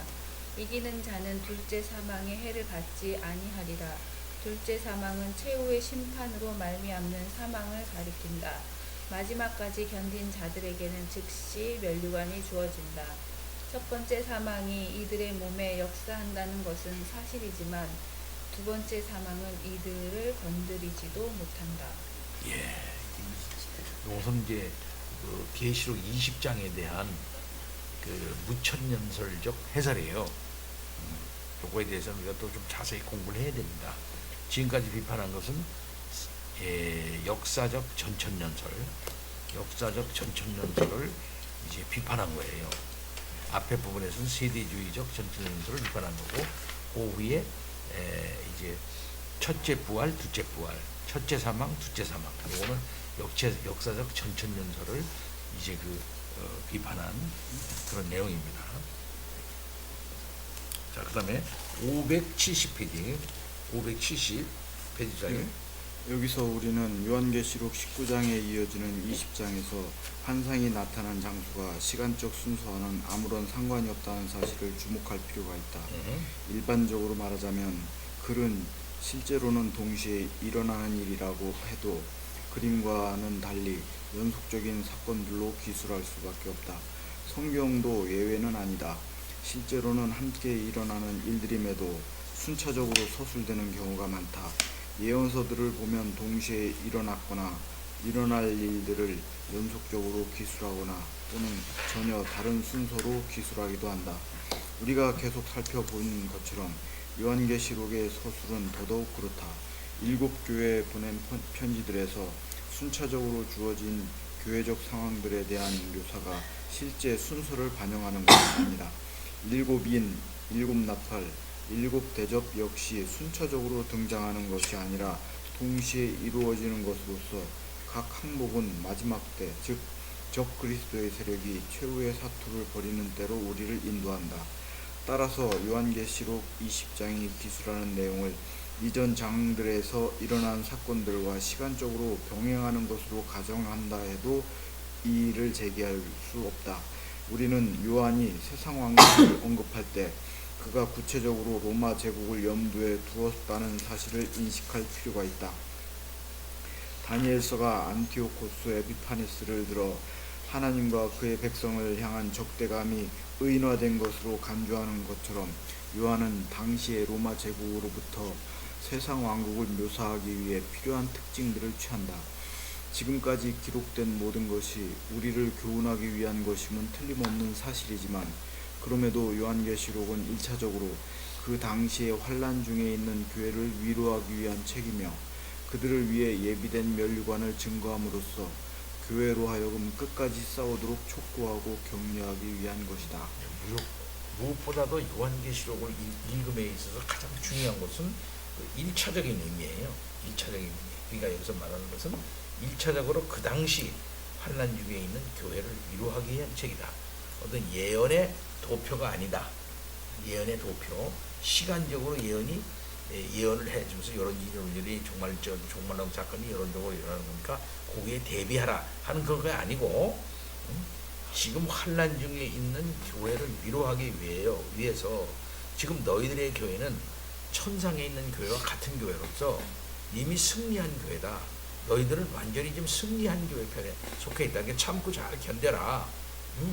너희들이 믿는 예수는 지금 역사의 주인이다. 승리한 분이다. 너희들이 믿는 어린 양은 하늘의 하나님의 우편에 서서 하나님과 함께 이 세상을 통치하고 있는 그런 분이다. 걱정하지 말아라. 이걸 얘기를 하고 있는 그런 내용이라 이 말이죠. 그런 의미가 지금 오늘날 그 당시를 떠난 오늘날 우리에게도 주는 메시지가 있다 이거죠. 항상 얘기하듯이 그 원군 통치법이라는 게 있잖아. 늘 얘기한 원군 통치법. 그 무슨 이것도 똑같은 의미를 갖는다 이렇게 말할 수가 있겠어요. 한 예를 들자면 예루살렘 성의 멸망이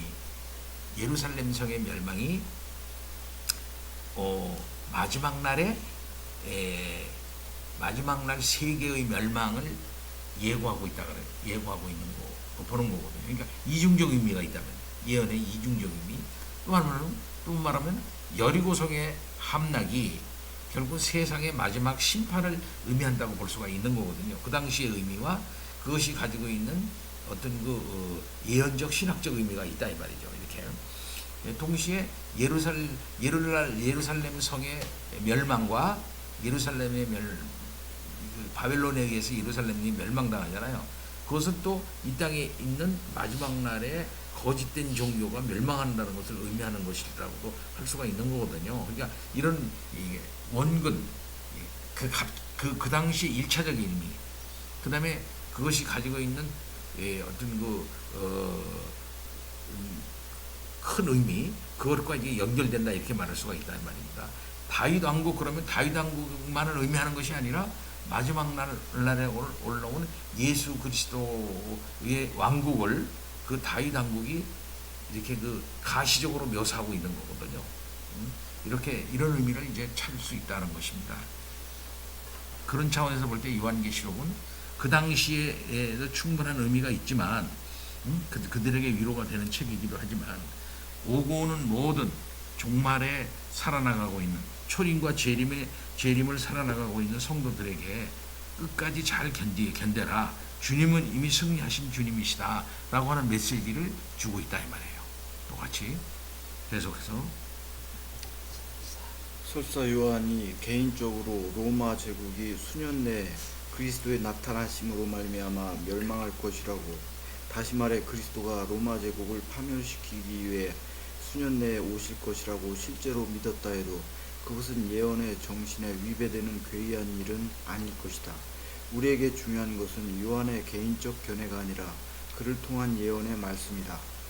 역사의 빛을 비춰주는 예언은 또한 역사를 통해 해석되고 밝혀진다. 하지만 7교회에 보낸 편지와 7인, 7나팔, 7대접이 1차적으로 요한 당시의 사건 및 상황과 관계되는 동시에 전체 세상 역사와 모든 시대의 교회들을 함축하고 있는 것처럼 요한계시록에 묘사된 세상왕국 역시 마찬가지다. 세상왕국이 1세기의 로마 제국을 전형으로 삼기는 했지만 로마 제국을 통해 완전히 실현된 것은 아니다. 세상 나라는 끊임없이 발흥하고 그리스도의 나타나심에 굴복되기를 반복할 것인데 이 일은 마지막 거대한 싸움에서 자신의 힘을 최대한 펼치다가 그리스도의 오심으로 패배하여 영원히 소멸하기까지 계속될 것이다. 이런 이해가 옳은 것이라면 요한계시록 20장의 환상은 19장의 사건들이 벌어진 후에 시간적 순서에 따라 나타날 일들을 묘사하기 위한 것이 아니라 앞의 사건들과 동시에 일어날 일들을 우리에게 알리기 위한 것이다. 세계사의 궁극적 종말은 이중적으로 묘사될 수밖에 없다.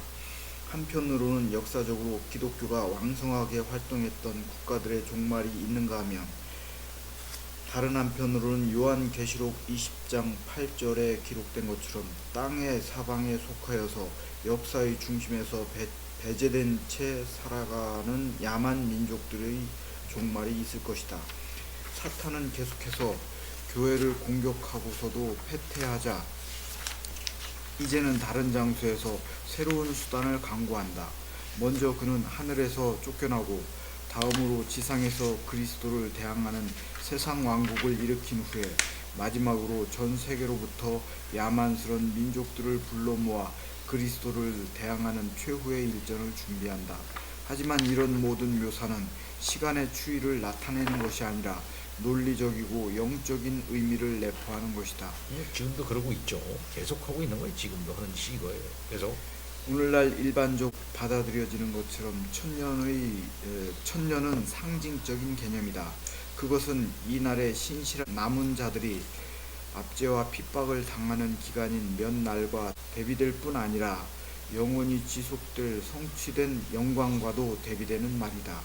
천년이라는 기간은 죽은 신자들이 하늘에서 그리스도와 누리는 거룩하고 복된 안식과 더불어 자신들의 피가 신원될 날을 고대하는 열망을 상징하는데, 그 기간 동안에도 이 땅에서는 그리스도를 대적하는 세상 나라와 열국들의 투쟁이 계속 이어진다. 19장 21절에 의하면 사람들은 칼로 죽임을 당하며 20장 9절에 의하면 그들은 하늘에서 내려온 불에 살라진다. 하지만 세상 왕국과 거짓 예언자와 사탄이 정죄를 받고 불못에 던져지고 나면 모든 죽은 자들이 일어나고 각자의 행위를 따라 심판을 받는다. 지금까지 전개된 성경의 가르침을 보면 세계사의 추이와 결과는 사람들이 흔히 생각하는 방식과 상당히 다르게 나타난다는 것이 분명하다. 하나님의 길은 우리의 길보다 높고 하나님의 생각은 우리의 생각보다 높다는 사실을 우리는 만물의 종말과 관련해서 가장 분명하게 인식할 수 있다. 겨자씨와 누룩의 비유를 통해 깨달을 수 있는 것처럼 하나님 나라가 사람들이 인식하지 못하는 사이에 싹트고 자란다는 것은 사실이지만, 그렇다고 해서 하나님 나라가 점진적 발전이나 윤리적 과정을 통해 완성되는 것은 아니다. 논란의 여지가 없는 성경의 증거에 따르면 문명화된 민족과 그렇지 못한 민족을 아우르는 인류 전체의 역사는 전방위적 배교와 모든 사탄 세력이 결집하여 하나님 나라와 하나님을 대적하여 벌이는 치열한 마지막 싸움으로 끝이 난다. 종말은 그런 식으로 찾아온다. 세상과 그 권세는 심판을 향하여 무르익었고 그리스도의 나타나심으로 순식간에 붕괴될 것이다. 마지막에는 하나님의 개입으로 말미암은 대재앙이 사탄의 지상 통치를 종식시킬 것이며 이 땅에 흔들리지 않는 하나님 나라의 완성을 가져올 것이다. 신자들의 완성이 점진적 성화를 통해서가 아니라 죽음과 동시에 즉각적으로 이루어지는 것처럼 인류와 세상의 완성 역시 점진적으로가 아니라 그리스도의 나타나심과 더불어 갑자기 이루어질 것이다. 세상과 인류 역사를 종식시키기 위해 성부께서 특별히 세우신 분이 바로 그리스도시다. 그에게 이런 역할이 주어진 이유는 그가 바로 구원자, 곧 완전한 구원자이시기 때문이다. 심판을 위한 그리스도의 재림은 이전까지 행해온 그의 사역과 분리되는 임의적으로 덧붙여진 독자적 사역이 아니라 그리스도의 사역에서 빠져서는 안 되는 필수 불가결한 요소다. 재림은 그리스도의 사역의 완성이자 면류관이며 그의 승귀된 상태가 갖는 마지막 단계이자 최고의 단계다. 세상의 구주인 그리스도는 언젠가 세상의 심판자로 오실 것이다. 그의 초림으로 시작된 심판은 그의 재림으로 완성된다. 성부께서 그에게 심판의 권세를 주셨다. 그가 인자이기 때문이다. 이 심판은 예언자, 제사장, 왕으로서 그리스도가 행하시는 중보사역의 완결이다. 성경에 의하면 우리는 아버지께로 돌아간다. 성자는 세상의 죄로 말미암아 화해의 중보자가 되실 뿐 아니라 심지어 죄와 상관없이 하나님과 그의 피조물 간의 연합을 위한 중보자가 되신다. 아들 안에서 세상은 그 기초와 모범과 목적을 갖는다. 세상은 그로 말미암아 지어졌을 뿐 아니라 그를 위해 지어졌다. 창조는 그의 사역이기 때문에 결코 사탄의 노획물로 남아있을 수 없다. 따라서 그리스도의 초림은 그리스도의 재림을 요구한다. 그리스도의 초림은 재림을 내포하는데 재림은 내적 필연성에 의해 시간상으로 초림에서 비롯된다. 그리스도의 재림은 초림을 완성하기 때문에 구약 성경의 예언은 그리스도의 재림과 초림을 하나의 그림으로 이해한다. 그리스도의 초림과 재림은 실질적으로 연결되어 있다. 구약 성경은 끊임없이 자기 백성에게 찾아오시는 하나님을 그리고 있는데 이 일은 하나님이 그리스도 안에서 육신으로 자기 백성 가운데 거하시게 될 때까지 지속된다. 그런가 하면 신약 성경 시대는 구약에 이어 그리스도가 자기 기업에 오심으로써 마침내 그것을 영원히 소유하시는 때를 그리고 있다. 그리스도는 장차 오실 분으로 구약 성경 시대에 예언된 분이며 실제로 때가 참에 자기 백성에게 오셨다. 그리스도는 오시는 분이시자 오실 분이시다. 그리스도의 재림은 초림의 완성이다. 예. 세상의 끝이 있다는 것인데 세상의 끝은 어떤 개인의 도덕적인 성화의 완성의 끝으로 개인의 종말이 오는 게 아니라 이 말이죠. 그냥 어느 날 갑자기 죽음이 와가지고 성화에 이르잖아요. 개인의 죽음도 개인의 종말이라는 것도. 그 다음에 이제 그와 똑같이 이 일반적인 보편적인 종말이라는 것도 세상이 어떤 긍정적이고 발전적인 그런 진화적인 그런 과정을 거쳐서 점점 좋아지고 그러다가 마지막 단계 제일 좋아졌을 때 주님이 오는 게 아니고 어느 날 갑자기 종말이 오는데 그 종말은 하나님이 정하신 자, 곧 이 땅을 구원하신 자, 그가 심판자로 오시고 최종적인 완결자로 오시는 그런 방식으로 세상이 종말이 된다 이 말이죠. 예, 결국은 그래서 세상을 여신 그분이 세상의 주이신 그분이 이 세상을 마감하신다 이거예요. 그래서 피조물의 세계를 완성하시고 그분이 그 세계의 육체로 거하시는 그런 때가 이제 종말이다라고 분명하게 이제 말하고 있습니다. 그러니까 성경의 종말이라는 건 생물학적 종말이 아니에요. 과학적이고 생물학적 종말, 환경적인 종말이 아니라 초림에 오셨던 바로 그분이 이 땅에 어느 날 갑자기 오심으로 말미암아 종말이 있게 되는 것이다. 그리스도의 초림과 재림을 이처럼 관념적으로나 실질적으로 연결하는 것은 신약 성경이 그리스도의 재림의 때를 말하는 방식을 설명해 준다. 관련 본문들 전체가 그리스도의 재림을 임박한 사건으로 간주한다. 예수는 세상의 완성에 대한 예언을 예루살렘의 파괴에 대한 예언과 즉시 연결한다. 바울은 자신과 동료 신자들이 그리스도의 재림을 맞이할 수 있을 것이라고 생각했다. 모든 사도들은 자신들이 마지막 때를 살고 있으며 주님의 때가 가까웠다고 주장하면서 이러한 기대로부터 깨어 있어야 할 동기부여를 이끌어낸다. 그러니까 바울이나 사도들도 다 그만큼 예수 그리스도의 종말을 가차온 것으로 인식한 거예요. 그만큼 뭡니까? 하나님의 그리스도를 통한 그 종말적 통치를 아주 실감나게 느낀 거죠. 그러니까 언제 올지는 몰라. 그러나 그것이 가까웠다고는 느끼는 거예요. 우리도 마찬가지예요. 2000년 동안 딱 그렇게 느끼는 거예요. 주님이 오실 날이 가까웠다. 주님이 오실 날이 가까웠다. 그러니까 더 깨어 경성하여야 한다. 흑암과 악한 세력을 물리치고 거기에서 그들과 짝하지 않고 언제 오실지 모르는 주님 앞에서 항상 결단적으로 주님 앞에 나가야 한다 하는 것을 늘 이렇게. 그래서 이러한 기대로부터 있어야 할 동기부여를 이끌어낸다 이거예요. 성경이 그리스도의 임박한 재림에 대한 구약 성경의 기대를 해석하는 데는 양 방향의 오류가 존재해왔다. 신약 성경은 그리스도의 재림의 시기와 관련하여 어떠한 가르침도 제공하지 않는다. 예루살렘이 파괴되기 직전이나 직후에 그리스도의 재림이 있으리라고 말하는 구절은 신약 성경에 단 한 군데도 없다. 예수는 자신의 오심을 다양한 방법으로 표현하셨다. 요한복음 14장 18절에서 24절에서 예수는 제자들에게 자신이 오순절 이후에 성령 안에서 오실 것이라고 말씀하셨거나 또는 다른 해석자들에 따르면 부활 후에 잠시 동안 제자들에게 나타나실 것을 말씀하셨다. 마태복음 26장 64절에서는 유대인들이 공회 앞에서 자신의 메시아 되심을 맹세로 확인하셨을 뿐만 아니라 이제 후로는 그들로 하여금 그가 하나님의 보좌 우편에 앉으신 것과 구름을 타고 오시는 것을 보게 하심으로써 자신이 메시아이신 것을 확신시키실 것이라고 하셨다. 다른 본문에서도 예수가 영광 가운데 오실 것이라고 말한다. 마태복음 16장 28절은 이 사실에 대하여 의심의 여지를 남겨두지 않는다. 여기서 예수는 자신이 곁에 선자들 중 어떤 이는 그가 왕권을 가지고 오는 것을 보기 전에는 죽음을 맛보지 않을 것이라고 말씀하신다.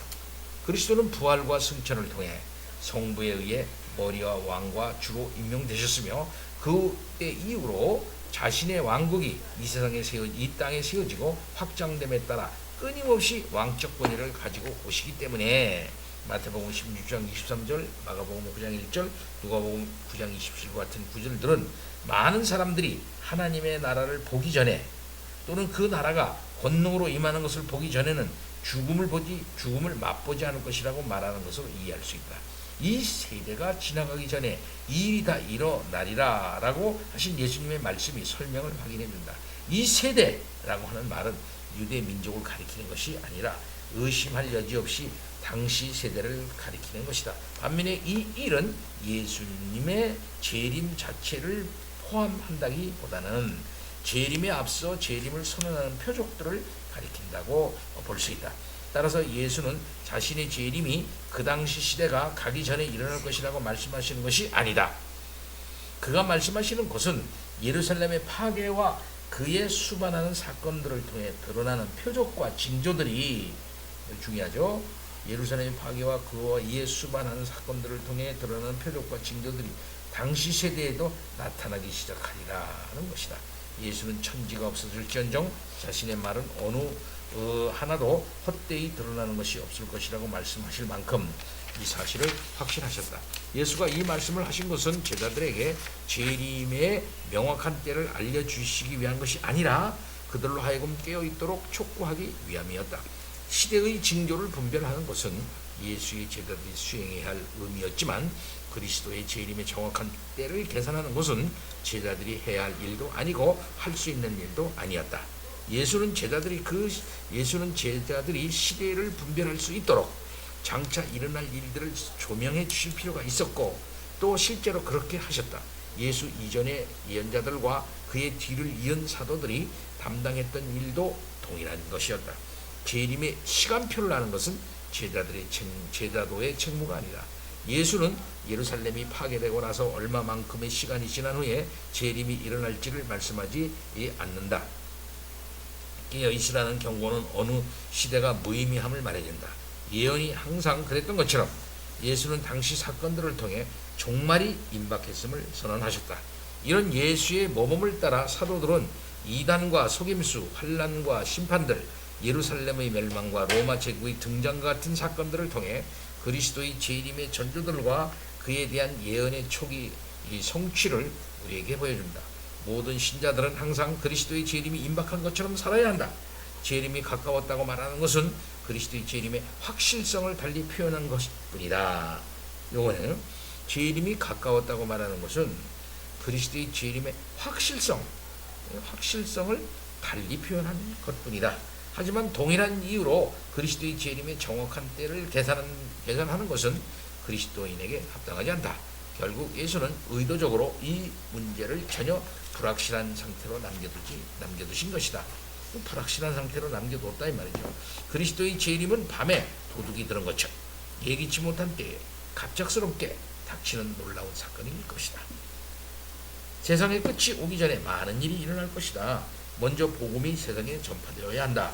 추수 때까지 알곡과 가라지가 함께 자랄 것이며 겨자씨가 자라서 나무가 될 것이고 누룩이 반죽 전체를 부풀어 오르게 할 것이다. 예수는 자신이 다시 오시는 때와 날은 아무도 모른다고 분명히 말씀하셨다. 모든 사도들의 생각도 전혀 다르지 않다. 그리스도는 밤에 도적같이 오실 것인데 그 전에 먼저 적 그리스도가 나타날 것이다. 부활은 정해진 순서대로 진행될 것이다. 먼저 그리스도의 부활이 있을 것이고 그가 다시 오신 후에 신자들의 부활이 있을 것이다. 재림이 더딘 이유는 한편으로는 주님이 우리와 다른 시간의 척도를 가지고 계시기 때문이며 다른 한편으로는 그가 길이 참으시는 중에 모두가 회개하기를 바라시기 때문입니다. 하루가 천년 같고 천년이 하루 같은 그런 시간관의 차이가 있어요. 그러니까 도저히 우리와는 다른 차원으로 다른 척도를 갖고 있다. 우리가 재림하는 방식에 대해서도 예수가 재림하는 방식에 대해서도 성경은 때에 대하여 만큼이나 신중하게 말한다. 신약성경에서 그리스도의 재림은 파루시아라는 이름으로 자주 언급하는데 이 용어는 독립적으로 쓰이기도 하고 주 예수 그리스도의 오심 또는 하나님의 날의 임함에서와 같이 상세한 묘사와 함께 쓰이기도 한다. 여기서 파루시아라고 하는 말은 재림의 의미를 포함하지 않으며 예수가 일정 기간 떠나 있거나 또는 감추어져 있다가 다시 돌아오셔서 계속 머물러 계실 것을 가리킨다. 따라서 파루시아는 에피파네이아, 현현, 이거 에피파네이아, 아포칼립시스, 계시, 파네로시스, 나타남 등과 번갈아 가면서 쓰이고 파루시아가 데살로니가후서 2장 8절은 심지어 강림하여 나타나심으로 라고 표현하기도 한다. 파루시아는 하나님이 그의 기름 부음 받은 자를 보내시고 이 목적을 위해 때와 시기를 정하신 점에서 성부의 사역이라고 할 수 있다. 하지만 이는 인자로서의 그리스도의 사역이기도 한데 성부께서 그에게 심판할 권세를 주셨고 그의 원수들을 발 아래 두시기까지 그가 왕으로 다스릴 것이기 때문이다. 이 땅을 떠나실 때 하늘로 들려주신 그리스도는 자신의 파루시아 때에 하늘로부터 다시 오실 것이다. 그가 하늘로 올려주실 때 구름이 그를 가리워 제자들이 더 이상 그를 볼 수 없었던 것처럼 그리스도는 구약 성경의 표현으로 빌리자면 계산마차와 같은 하늘의 구름을 타고 오실 것이다. 그가 다시 오실 때에는 더 이상 종의 모양으로가 아니라 만왕의 왕과 만주의 주로서 천사들의 호의를 받으며 천상의 복된 자들을 포함하는 자기 백성들과 더불어 위대한 권능과 자신의 영광과 아버지의 영광을 가지고 오실 것이다. 영광의 파루시아가 될 것이다. 파루시아가 예측 불가능한 성격을 지닌다는 점에서 밤의 도적에 비유되기도 했지만 그것은 모든 자들이 볼 수 있도록 일어날 것이며 가시적 부활, 가시적 재림이 될 것이라는 거죠. 영광의 재림, 가시적 재림, 돌발적 재림, 하늘 이편에서 저편을 순식간에 밝히는 번개불 같은 돌발적 과 같은 것이며 천사등의 소리와 천사들의 나팔 소리로 만천하에게 알려질 것이다. 보편적 재림이 될 것이다. 이래요. 모두 다 볼 수 있는 요컨대 예수의 제자들은 파루시아를 알리는 징조에 대해 깨어 있어야 하지만 그 시기를 계산하려고 해서는 안 된다. 모든 신자들은 항상 예수의 재림이 임박한 것처럼 살아가야 한다. 성경의 교훈을 잘 요약하고 있어요. 정말로 그죠? 오늘은 24장 종말에 대해서 같이 얘기할 말씀 얘기하죠. 클라이막스로 이제 전망. 요약 기똥차게 하네. 이 바비크. 아니 이 책을 지금 요약 또 몇 권의 책을 요약한 분이 누구예요? 존 볼트라는 분이 이렇게 우리가 알아보도록 이렇게 요약을 했다는. 근데 이 분이 여러 가지 정보를 가서 읽어보니까 미국에서의 최고의 이 바빙크 전문가더만 이 사람이 이렇게 그 요약을 해서 영어로 이렇게 딱 요약을 했고 또 그 다음에 이 사람이 4권짜리를 그 네덜란드 말로 된 4권짜리 책이잖아. 그걸 갖다 영어로 번역을 또 한 거야. 이 사람이 했어요. 그러니까 여러 사람하고 합해가지고 이 사람이 주도해가지고 했더라고. 그러니까 그야말로 영어권에선 미국에서 최고의 그 바빙크 전문가예요. 이 사람이. 근데 작년에 은퇴를 했어요. 작년에.